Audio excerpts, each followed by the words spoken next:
Hello, and welcome to Empower Our Future's Legislative Outlook Empower Hour.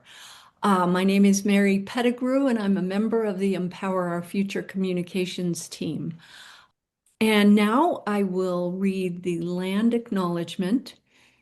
We acknowledge with respect as non-native people that the land on which we stand, live, and learn is the traditional territory of the Ute, Cheyenne, and Arapaho peoples. Let us seek to understand what it means to be in right relationship today with the traditional stewards of this land and with this land itself and with all the creatures that inhabit it. So I'm going to hand it over to Chris Hoffman. Thank you, Chris, who'll take it from here. Great.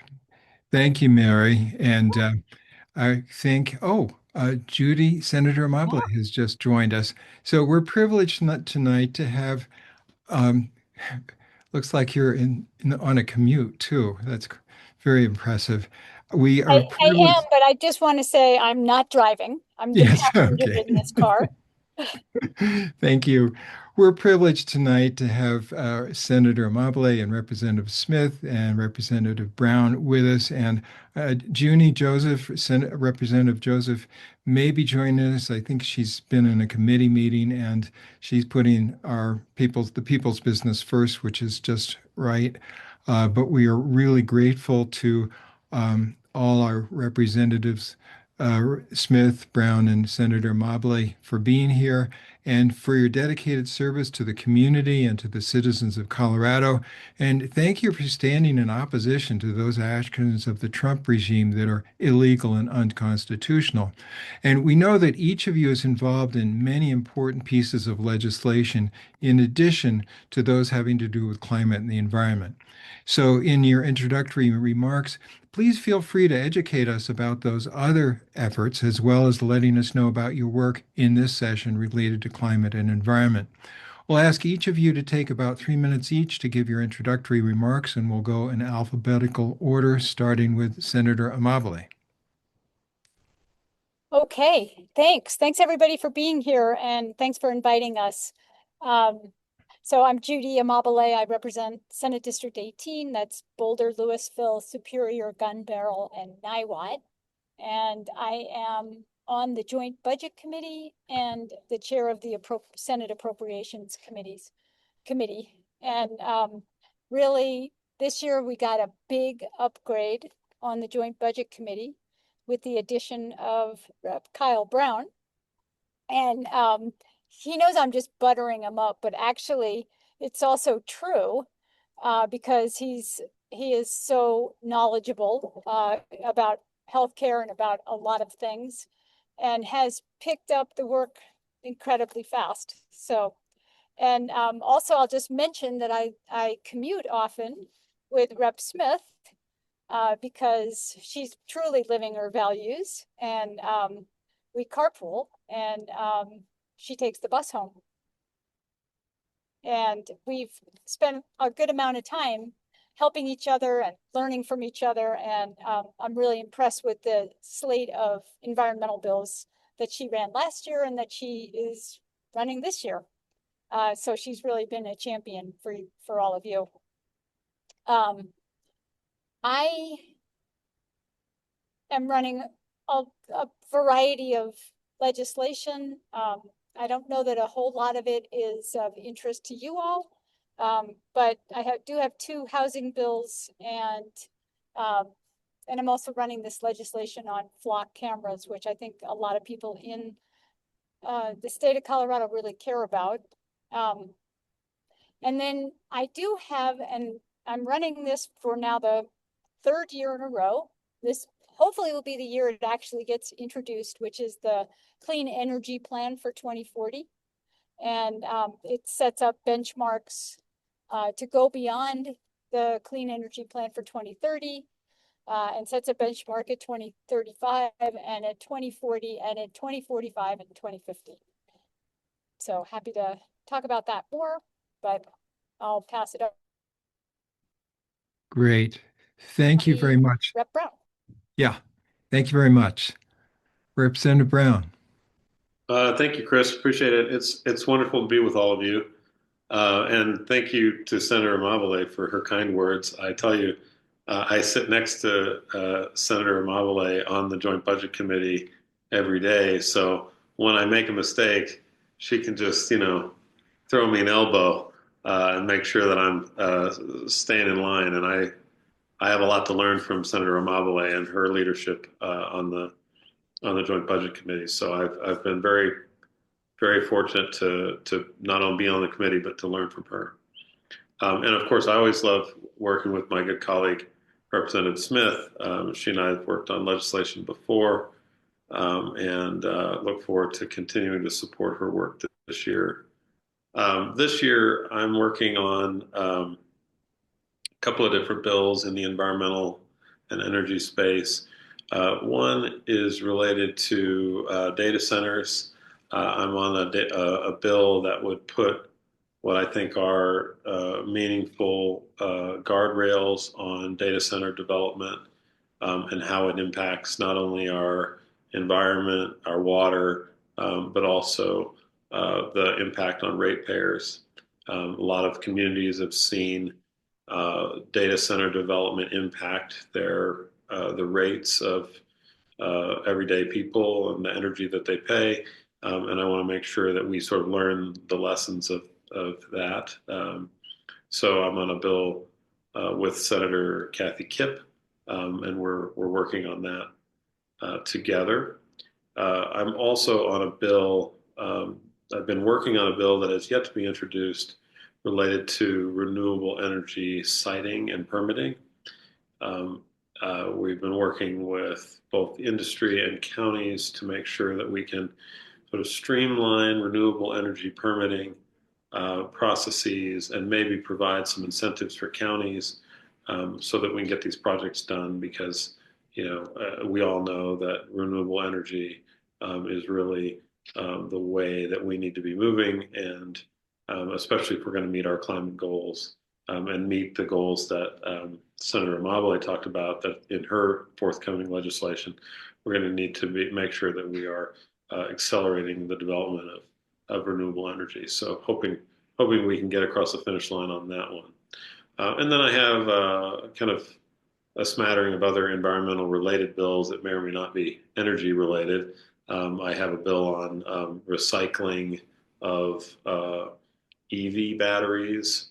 EVs are very important. Obviously, we want to make sure that electrification continues to accelerate, but dealing with the batteries as some of these first generation electric vehicles kind of go offline is really important. Being able to recycle the rare earth materials that are in them is really important. So that will aid in all kinds of environmental uh, um, goals, in my opinion.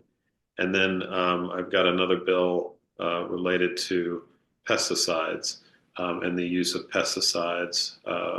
I should say pesticide-coated seeds and their use and making it a little harder for folks to use those because in most cases, I think especially in the sort of weekend warrior Lowe's and Home Depot world, those are probably not necessary and just hurt pollinators and other aspects of our environment. So those are the kinds of environmental bills that I'm bringing this year. Still working to take climate action and accelerate the adoption of renewable energy. So thanks, Chris, and I'll turn it back over to you. Okay, and now we'll go to Representative Smith. Well, good evening, everyone. Thank you so much for being here. And you'll see that Rep Brown and Senator Amabile and I have intersected a lot and will continue to do so. I represent HD 49, which was Senator's Amabile's seat when she was a representative. It's Western Boulder, Western Larimer up to the Wyoming border, Clear Creek and Gilpin. So it's a it's large, it's very diverse, and I try to listen to my constituents across the spectrum, and that's what has been driving my bills. I last year I was on education. I was on the school board for Boulder Valley, and then I was a CU regent and a scientist for 30 years at CU. So I was on education last year, and when Rep Brown moved up to the JBC, the speaker moved me over to energy and environment, and we're going to have a lot of very big bills this year. We've got competing data center bills. I'm more in the camp of Rep Brown and Senator Kipp's bill. We will have the PUC sunset. Um, I myself am running three solar panel bills. Um, so there's just going to be a lot of interesting bills that are going to be probably tough. Coming through energy and environment. And I just have to say that every time I see Senator Amabile and Rep Brown, I thank them immensely for all the hard work that they're doing on the JVC because it has not been easy. We have to cut again, and they're doing heroic work on our budget. So thanks again, you two. So I am very excited. I have a plug-in solar and meter collar bill that will be heard in committee on Thursday. And we are having a show and tell of a plug-in unit as well as a meter collar tomorrow at noon with the press coming, and Denver 7 will be there. We've got Jason Sharp from Namaste that will be speaking, so I'm pretty excited about that. Um, and then I've got my other solar bill is I'm working with former representative, or was Mike Foot senator or representative? Both. Both. Okay. Um, Former legislator, Mike Foot, on the community solar gardens.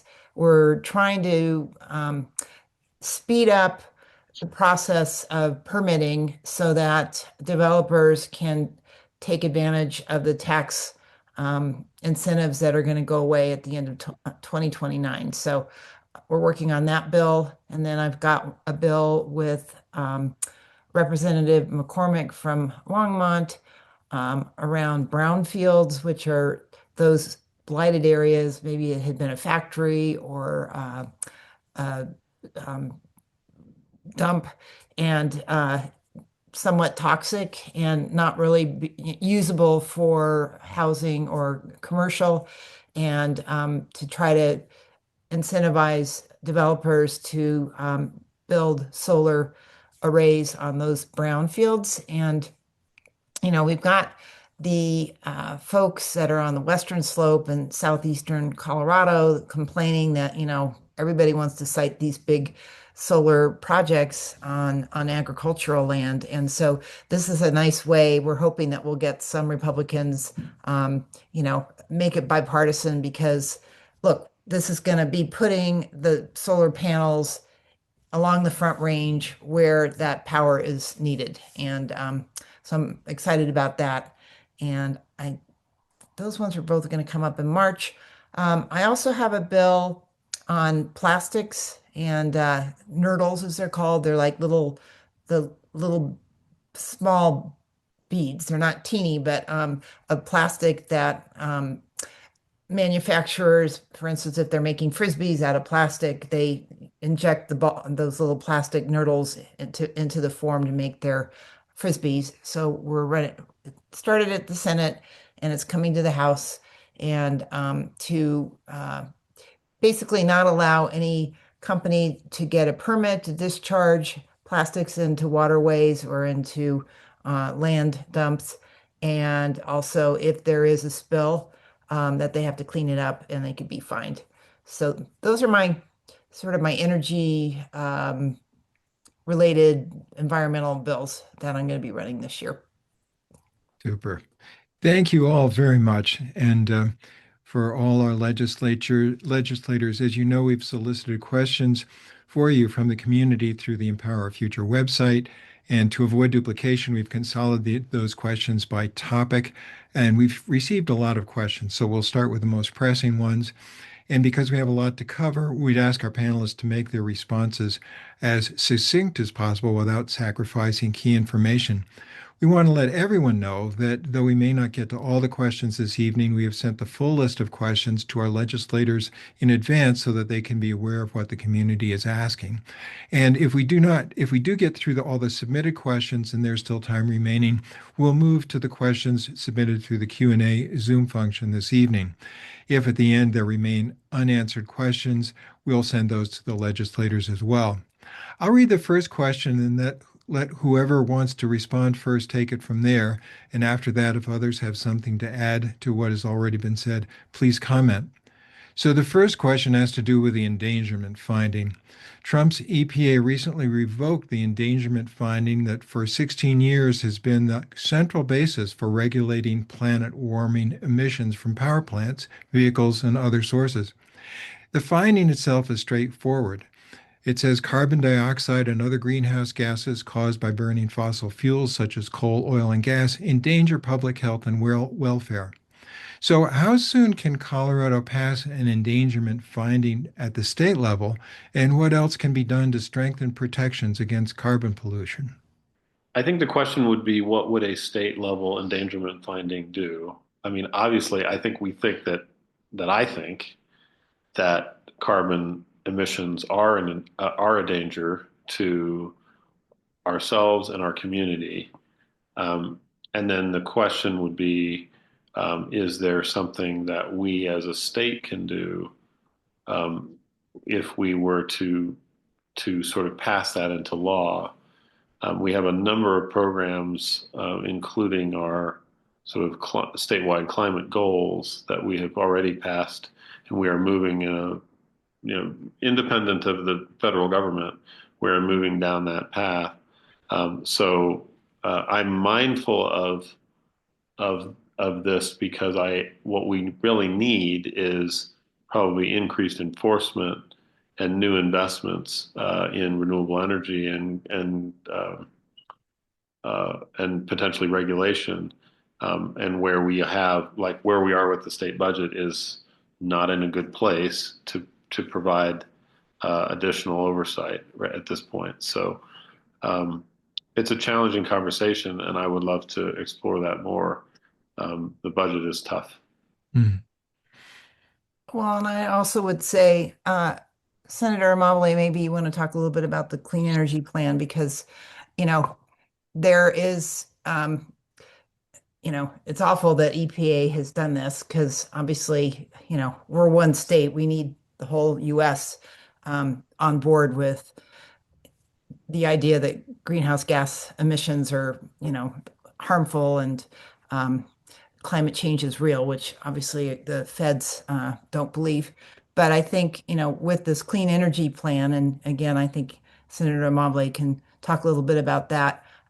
Colorado is going to keep moving forward on minimizing, hopefully getting to zero greenhouse gas emissions. And she can talk a little bit about her bill. Hi. Not exactly sure. So we got a flat tire. Oh no! So we're trying to figure out where we are on the highway Oh boy. in order to get a tow truck to come and get us. But Senator, you should probably deal with that and not deal with us at this point in time.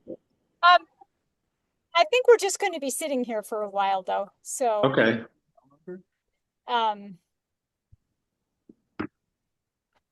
Anyway, the question is about how do we continue on the path that we're on, given all of the constraints that we're now facing at the federal level. And we are working on passing our own whole substitute for what were the federal regulations. And so I think my colleagues have been working away on all of these different pieces of legislation that ensure that we have protections in place for clean air and clean water, and also for things like coal ash remediation, which we're dealing with in Boulder. And we're looking at whether we need legislation on that. And I know some of the people on this call have been advocating around that. But we need that for the whole state so that every time this happens, we have regulations in place. And the other thing we need to do is resist this Trump administration directive to reopen our coal plants and our coal mining, because that's just crazy town.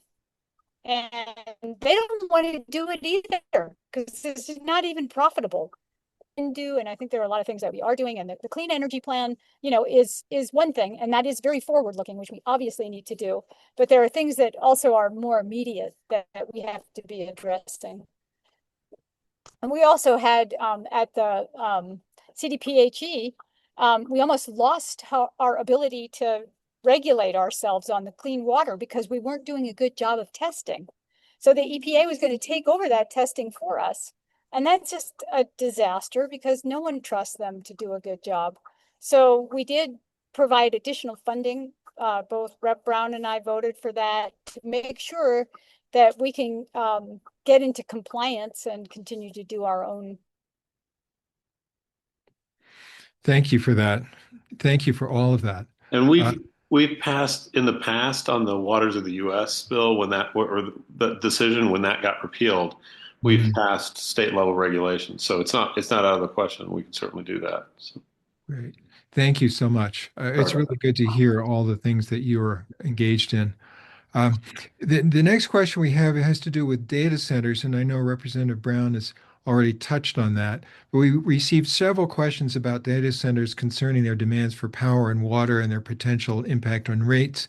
And as Representative Brown mentioned, in Colorado, the legislature is considering HB 261030, the Data Center and Utility Modernization Bill, and this bill has been criticized for incentivizing data center development at the expense of important state priorities such as limiting greenhouse gases and protecting public health, while also raising our utility bills.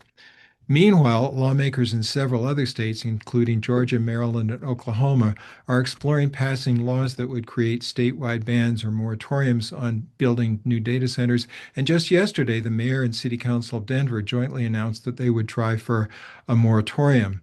And Representative Brown is co-sponsor, as he mentioned, of SB 26102 concerning data centers. And perhaps, Representative Brown, I know you've talked about it a bit, but maybe you could give us a little bit more detail on that bill. And then if other people, if Representative Smith or Senator Amabile want to jump in, please do. Sure, I'll take a stab at it. I mean, I think that the data center issue is one that is, I mean, there's actually, as we are speaking here, there is a giant community meeting going on just in Denver here, in a site that is for a planned data center. A lot of folks are pretty concerned about what the impacts of some data centers that may come to Colorado may be.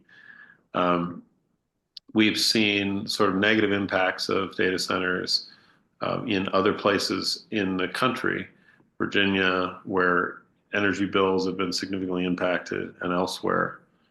A lot of states, including I think Illinois, just is suspended or are considering suspending their incentive programs. So there are clearly the modernization, not to be a Luddite here, right? The artificial intelligence and the need for data centers is probably here. And there are different scales of data centers, but we also need to be very careful about the negative impacts of these particular entities and how they affect our communities.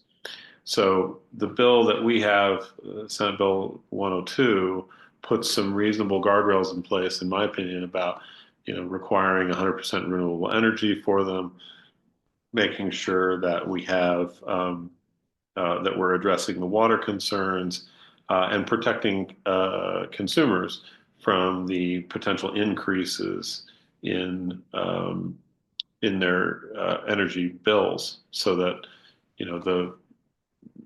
grandma isn't paying for the infrastructure that is necessary to serve a data center that takes up as much energy as an entire city. So those are the things that I'm interested in, and the reason that Senator Kipp and I are bringing that bill, and look forward to continuing to work on that issue to make sure that Colorado communities are protected. Hmm. Thank you. Uh, And one thing Go ahead. I'll add regarding the 1030 bill is they want to give 20-year incentives for the developers. And, the states that have done this, like Virginia, and Arizona. I mean, there's many, many states now that are starting to claw back the incentives because they're realizing they're actually losing a lot of money on the incentives. So that's something I would really push on. In fact, I think Pritzker just made a announcement in his state of the budget that they were going to freeze it. Arizona has four Democratic bills and a Republican bill to claw back incentives. I think Virginia is doing the same thing. So, I really don't think that we need to have this big carrot for, the large data centers to come to Colorado. We have the brain power, right? We are a quantum hub. We are an AI center. Um, those people are going to be the customers, and the data centers need to be close. So I do not agree with this argument that if we don't give them a big incentive, they won't come and they'll just go elsewhere. Great. Thank you.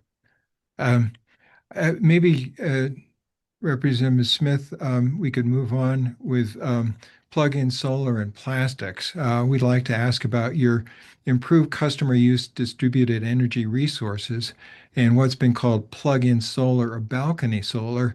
And you're a co-sponsor of this bill. So maybe you could explain to us what is balcony solar, plug-in solar, and what does it do? Yep. So this is a really sort of fun story. My husband's German, and we were visiting our family in Germany in the fall, and we were walking around in my sister-in-law's neighborhood, and I look up at this big apartment building and I see some of the balconies have a single solar panel. And I was like, oh my gosh, look at that. And my husband said, oh, yeah, Germany's had this for a while. And so we flew back home, and literally the next day, I had a constituent reach out to me. I think there had been an article in the New York Times about Utah that a Republican legislator had a bill because he read about what's going on in Germany. So he carried a bill in Utah a year ago, and it passed unanimously. So, and then I had Casey Becker from COSA also talk to me the same day and just say, you should run this bill. And I said, yeah, I've seen it. I'm really excited to do so. So basically, I went on Amazon, and you can already buy these online. And Germany, for 4 years, didn't have any regulations around the panels. And they realized, oh gosh, we need to have some regulations around them. So they started regulating them in 2024.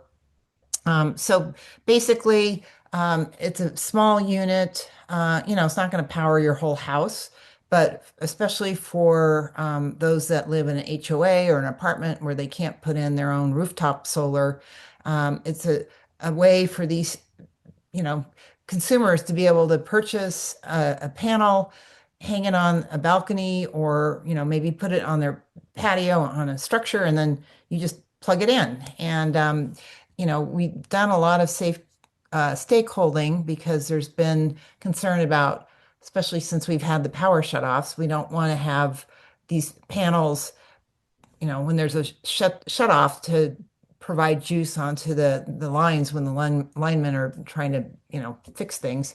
So there has to be a shut off on it, and so forth. But yeah, I'm excited. I've been getting emails from around the state. I had a grandmother from Durango say, I'm a grandmother and I'm really worried about my grandkids and climate change. And I think this is just a great bill.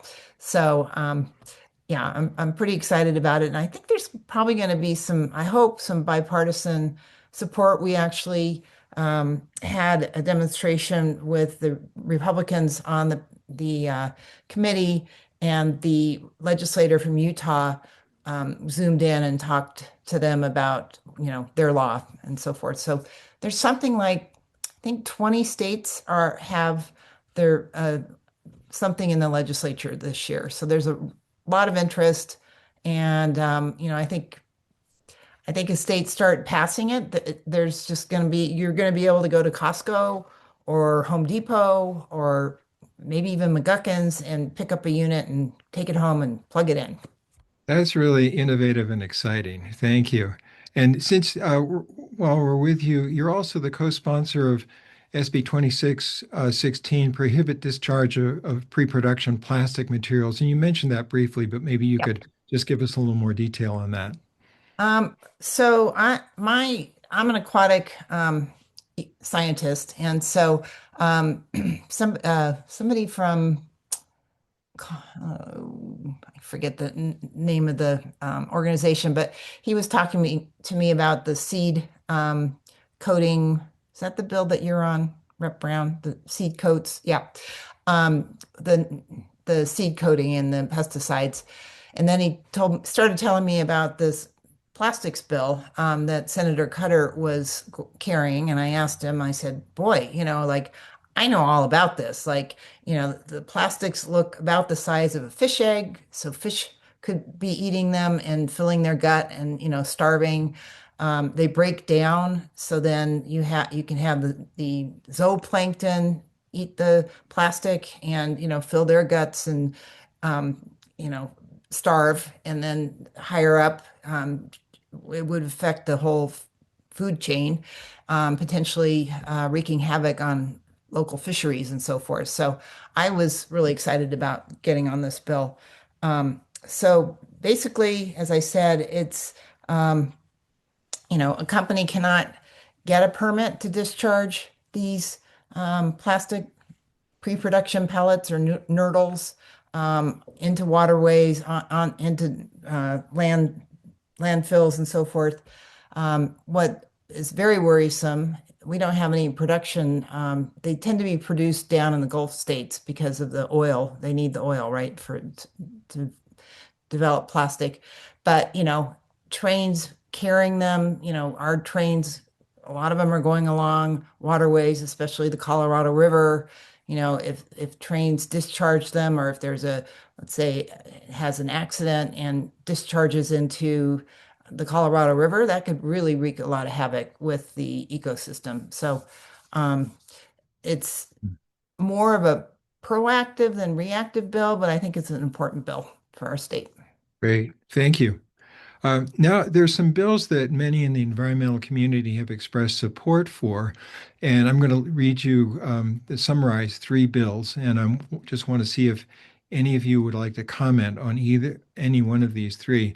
One is energy affordability, and this bill would require investor-owned utilities like Xcel to submit a proposal to the Public Utilities Commission that establishes a program to provide income qualified utility customers a minimal electricity level of electricity at basically at cost that's lower than the current residential rate. So that's the affordability bill. And then there's end of life management of electric vehicle batteries. And I know this was spoken about earlier, but it makes automakers responsible for safely recycling EV batteries, and would require companies to either recycle batteries for themselves or task other organizations with the responsibility. And as Rep. Brown said, it would allow the recovery of key minerals and keep EV batteries out of scrap yards. And then the third one is continue microgrid community resilience grant programs that continues the grant programs indefinitely by removing the repeal date. So any comments in any of those three bills? Well, first of all, I'm happy to be the House sponsor of Senate Bill 003. I think it builds on work that we did last year with the Waste Haulers Association, where we were trying to get lithium batteries out of the waste streams, because not only are they bad for the environment, they cause a lot of fires, as you mentioned, Chris.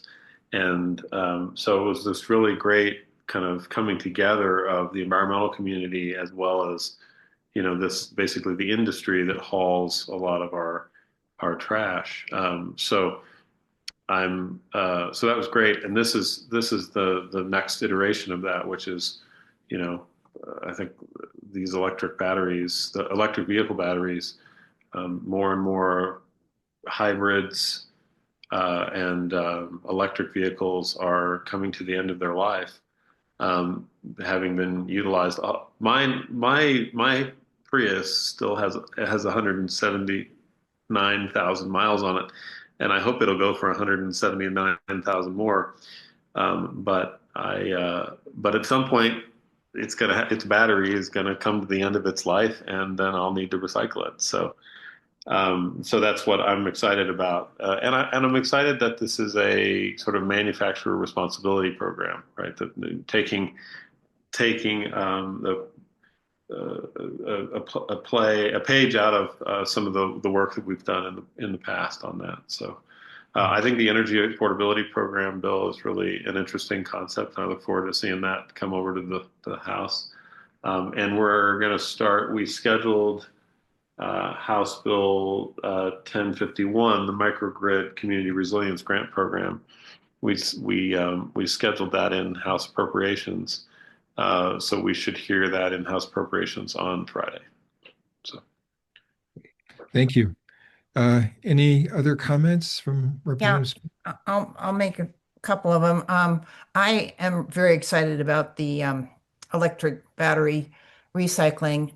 This is a little bit tangential, but my daughter, when she got her master's, was doing a capstone for the State Department, and it focused on cobalt mining in the Democratic Republic of the Congo, and you know, it's horrible what, it's child labor, it's horrible for the environment what they're doing, and so forth. So the more that we can recycle the critical minerals in these batteries, and especially in Colorado, because now we have what, 27% of vehicles are EVs, and we, more than California per capita. But this is a really important bill, so I'm very happy that will be coming, Rep. Brown. And the microgrid grant program, we heard in committee, it's I was working on a microgrid bill, and we realized that we needed a lot more expertise and time to develop it.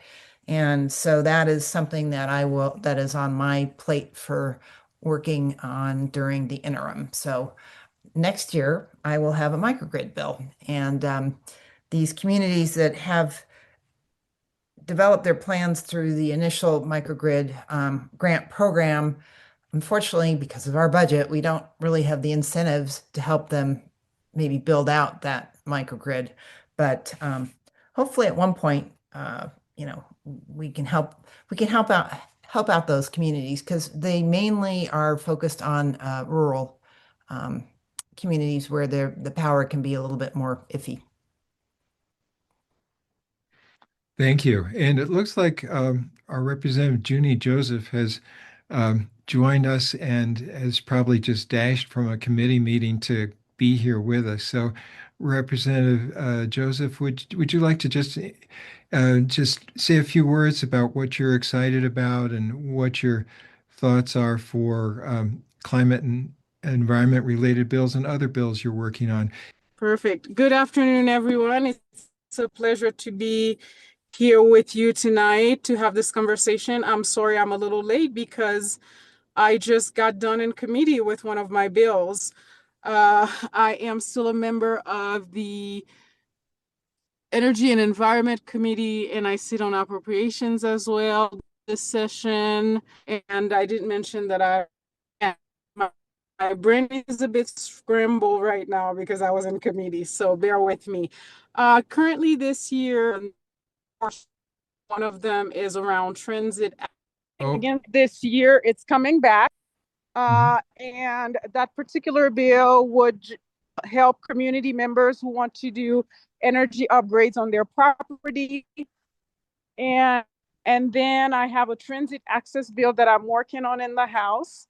As I was mentioning, is that if we want to take people away from cars to get on buses in order to progress on our clean energy goals. So this particular bill would require large transit agencies to create and provide low-income fare discounts, and also for the bill would have language access, low-income fare discount programs, partner passes, and also provide information on where the buses go. So these are the two bills that are for sure. I have also a geothermal bill that I'm still waiting to see, that's potentially coming from the Senate, but since this one is not for sure yet, I defer to any conversation on it right now. But let me just say that I support environmental legislations that help us meet our clean energy goals as a state, and I will continue to champion those. And also, I'll be voting against any type of policy that's taking us back. And I know there is a data center bill that is coming as well. It's supposed to be in coming to energy and environment. And we're still having conversation on that particular piece of legislation, but I'm finding it very hard to be in support of a piece of legislation that's giving tax break to big corporations in order to bring data centers into our state. I'll stop right there. Thank you. It's good to see everybody. Okay, and just to clarify, you were mentioning um, you were breaking up a little bit, and you were mentioning your position on the data center bill. They're the two. There's the one to subsidize data centers, and then there's the one that Representative Brown is co-sponsor of to put guardrails on data centers. And just clarify, um, I'm assuming you were saying that you were supporting the guardrails and not the subsidies. I fully support the guardrails, but my understanding that bill is probably not good. Well, I'd let Rep. Brown to speak about that bill, but if Have it them makes it to the hold. House, go ahead, Rep. Brown. Oh, nothing. I'm just giving you a hard time. Thank you. Yeah. If that bill's come to the House and make it to the Energy and Environment, I'll certainly be supporting it. And so, but let's see what happens, whether it makes it to the House or not. And the other one around data centers, that bill is providing tax breaks to tax exemptions to large corporations who want to bring data centers into our state. And I've heard the conversation, they're going to Wyoming, and we don't want to pass on, the opportunity to get access to more data in this state. But nonetheless, the issue is that we're giving tax breaks to corporations at a time when our state is struggling for funding, and then it's not helping us with our decarbonization goals. Different people can differ on that. But I just don't see how to get to yes on this bill. It's very challenging because I know this bill is also a labor bill. I've been lobbied on it by several of the labor organizations, but this bill is presenting a challenge at this point. Thank you very much. I was pretty sure that was your position, but since you were breaking up, I just wanted to make sure that our audience could hear clearly what your position was on that. Thank you so much. There's some bills that many in the environmental community have expressed concern about, and I was wondering if anybody would like to um, speak about any of these. One is the SB 2628, removal of wind energy from state energy goals. This bill removes wind energy as an eligible renewable energy resource. And then there's the Clean Fleet Enterprise Replace Age Diesel. Bill seems to do away with funding incentives for acquiring electric trucks and the challenges meeting 2030 emissions reduction goals, this bill seems to allow electric co-ops and munis to extend until 2040 the requirement to reduce greenhouse gases by 80%. So would any of you want to speak to any of those bills? I'll just jump in on that last one. You know, obviously that's not the direction we're heading in. And the bill that I'm running is actually taking us from 2030 to 2040 and 2050. So I'm guessing there's nobody on this call that's going to support that or actually any of the bills that you just mentioned. And Okay. I will also tell you that if you see a bill that doesn't have any Democrats on it, it's probably not going anywhere and still worth paying attention to, but highly unlikely to be moving forward. Okay. That's very helpful. Um, so uh, there's a late-breaking bill um, called Manage Emissions from Electric Generating Units. And this is to try to limit the pollution damage from the Trump administration's reprieves for coal burning power plants. And the bill requires new caps on dirty air and transparency on how much extra coal extensions are costing consumers. Would any of you be willing to speak on that one? Well, I don't know that I've seen that one. It sounds like an interesting idea. What's the number, Chris? 1226, called Okay. Managing Emissions from Electric Generating Units. There was an article on about it on in the Colorado Sun on the 23rd. Okay. Okay. Who is the sponsor of that one? Um, Jenny Wilford, Meg Froelich, Mike Weissman, and Lisa Cutter. Oh, Um, is that going to be in committee this week, maybe? I don't know. I haven't reviewed this. It sounds like an interesting idea. And obviously, if we are, I mean, especially last session, we spent a lot of time fighting back against what the Trump administration was doing and how they were rolling back regulations and how they were gutting programs. And we will continue to need to do that this year. It sounds like this bill, while I'm not terribly familiar with it, may be trying to do that same thing.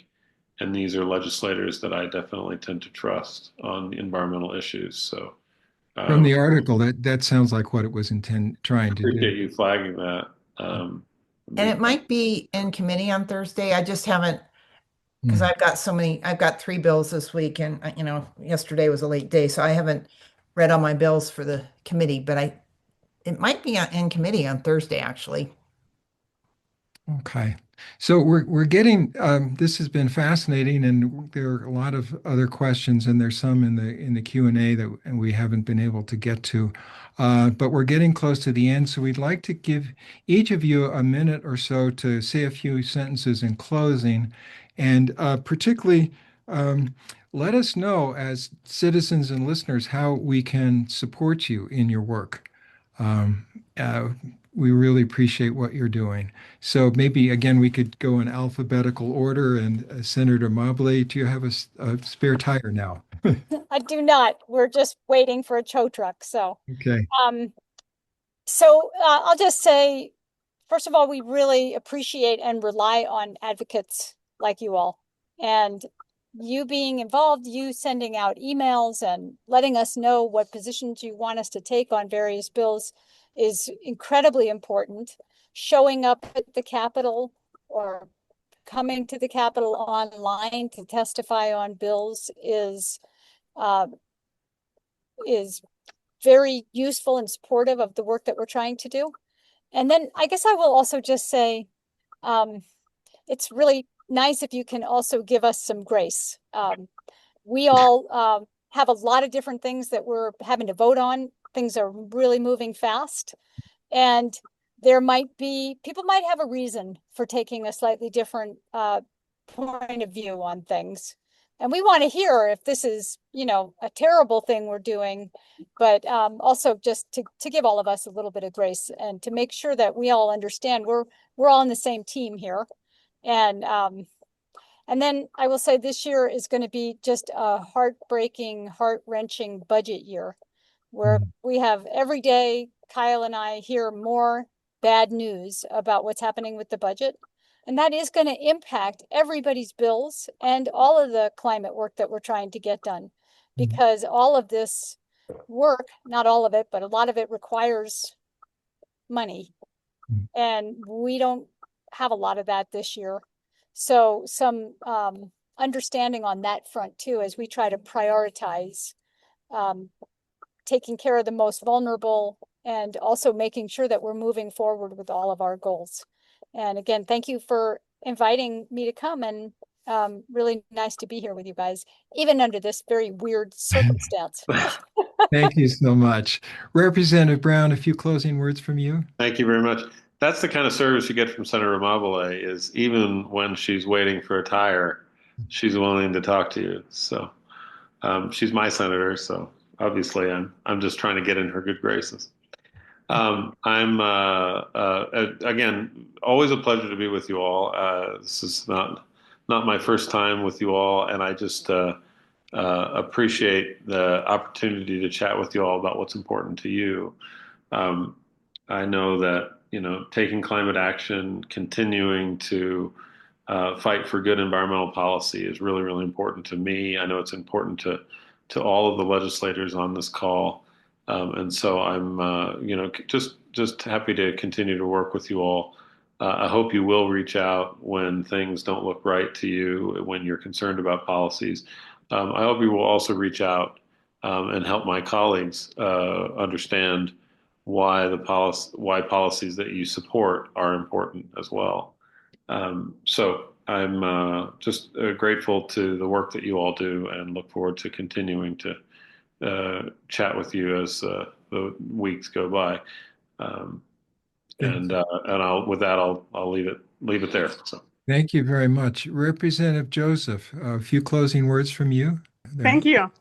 Well, I just want to say thank you for the opportunity to meet with you. I wish I had the opportunity to be here sooner, but I was in committee, so I couldn't have change where things are tonight. Just know that I will continue to champion policies that you care about. Please reach out to me as well. Anytime. I'm not an expert on a lot of these issues. I'm more of a generalist, so I need to hear from you to know and have a better understanding of where you stand on the issues. And I'll be voting yes on the things that you care about, and I'll be voting no on all the issues that the colleagues want to take us back to a time where we are not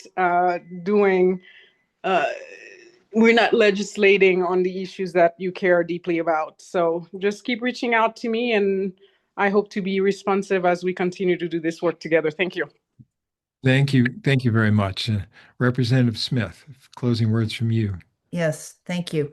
Well, I'll just say Senator Amabile and I just decided that I'm picking her up tomorrow. We are going to be carpooling because she won't have a car. So